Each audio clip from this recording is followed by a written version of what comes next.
Sabemos que Netflix es un caso, pues, que hoy día reconocemos todos como un caso súper exitoso de dificultad, pero es en un momento de crisis donde mejor logra desarrollar ese potencial y esas posibilidades.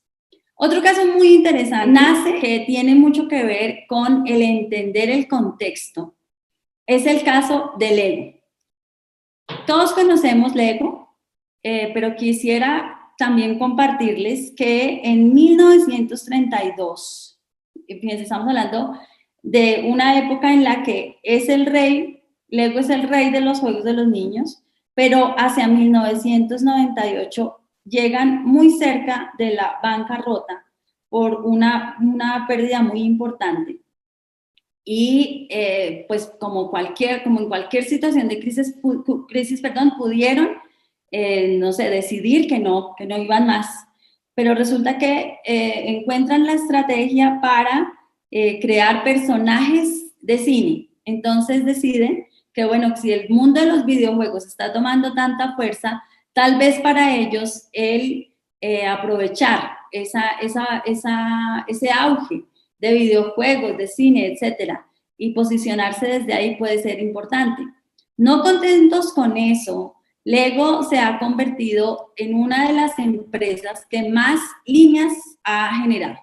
¿Cómo podría esto interpelarnos a nosotros en el campo educativo? ¿Por qué pudiera ser un ejemplo Lego para nosotros? Es un ejemplo justamente de reconocimiento de las capacidades de los usuarios, perdón, de las necesidades de los usuarios y de los intereses de los usuarios. Y aquí empiezo a proponerles preguntas, ¿sí? A proponerles en qué medida el campo educativo se ha preocupado por los intereses de sus usuarios. Y por supuesto que hay muchos factores acá influyendo, pero fíjense cómo ejemplos como Lego nos pueden mostrar que encontrar en los intereses de los usuarios oportunidades les ha generado líneas diversas de negocios. Tal vez hemos caído mucho en la tentación de ver el asunto de los intereses desde el problema, desde el pero, y claro que sí, es natural, es normal que nos pase eso. Hemos dicho, no, pero como tenemos una población muy grande, ¿cómo vamos a lograr identificar intereses de todos? Pero justamente es la invitación, ¿no? La invitación es a que encontremos estrategias para que busquemos justamente dentro de los intereses las motivaciones para nuevas líneas, para nuevas posibilidades de oferta en la capacidad que ya tenemos instalada. Vamos a ver otro caso, el caso de Nat Geo. Tal vez podríamos enumerar muchas revistas que desaparecieron. Desaparecieron con la evolución de la tecnología, con la aparición de plataformas multimediales. Y pues bueno, creo que somos testigos todos de la cantidad de revistas que desaparecieron y de lo que eso significó, ¿no? Significó en pérdidas de empleos, en pérdidas de posibilidades, en quiebras de muchas empresas. No obstante, Nat Geo es un ejemplo de evolución muy interesante porque lo primero que hacen es crear, es decir, justamente aprovechar las plataformas multimediales como la televisión y el cine para posicionarse y han logrado mantenerse y fortalecerse como referente en todos los asuntos de vida salvaje y animal.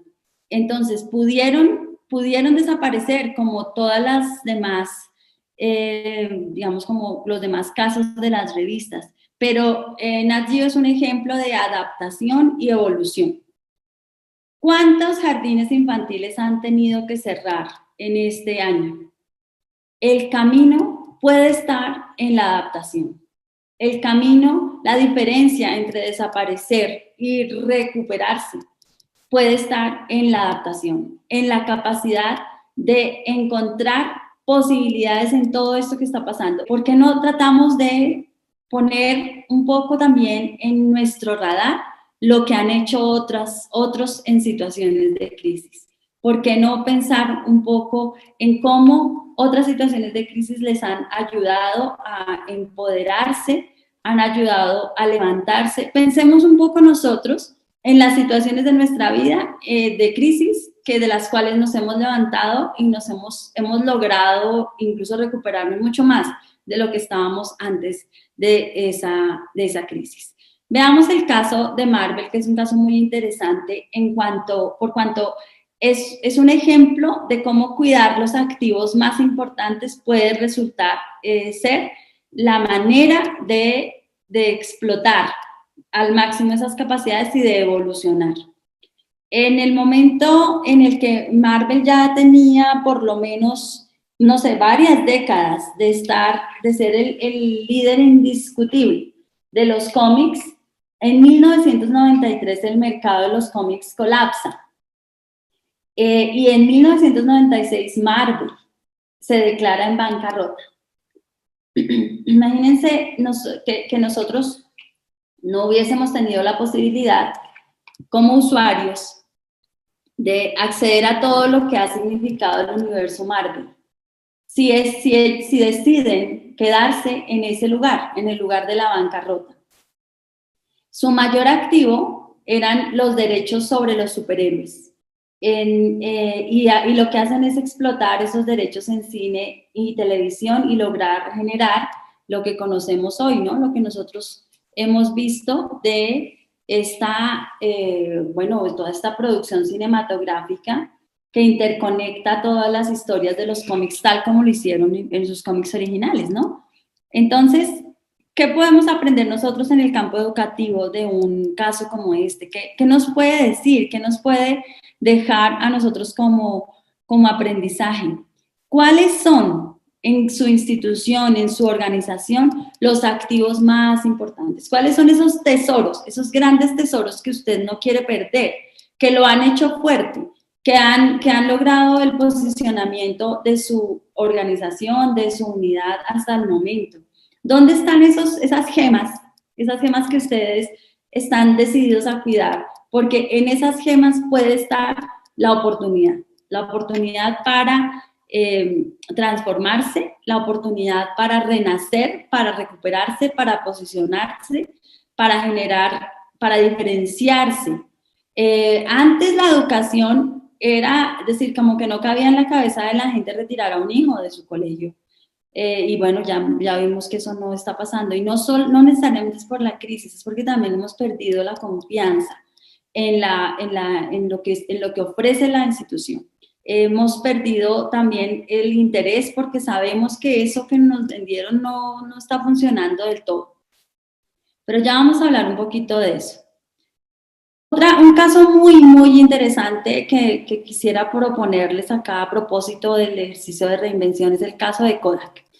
Kodak, todos lo conocimos, ¿no? Cómo se posicionó y era, de hecho, Kodak tuvo el liderazgo y fueron los creadores del proceso mismo de fotografía, fueron los pioneros, es decir, en su momento fueron los innovadores y fueron quienes se llevaron el mercado por completo y estuvieron posicionados por más de un siglo. Sin embargo, en 2012 Kodak entra en bancarrota y por mucho tiempo, debo decirles, fue nuestro ejemplo de lo que pasaba por no lograr reinventarse, por no lograr recuperarse. Quiero decirles que hoy Kodak es un ejemplo de lo que significa reinventarse. Muy, digamos, muy a la fuerza. Tal vez uno de los casos de exceso de confianza y de poca lectura de las necesidades de su entorno, de sus contextos y de sus usuarios, sí es lo que hace que definitivamente se genere en el ambiente y para la empresa, para la organización, pues definitivamente una clara pérdida, ¿no? De la resistencia al cambio es uno de los factores que más ha incidido en la educación, en impedirle a la educación, al campo educativo que evolucione. ¿Y dónde radica eso? Ya vamos a ver un poco en el campo educativo qué es lo que hace que haya tanta resistencia al cambio, qué es lo que ha hecho que no logremos evolucionar a la misma velocidad que evolucionan otros sectores.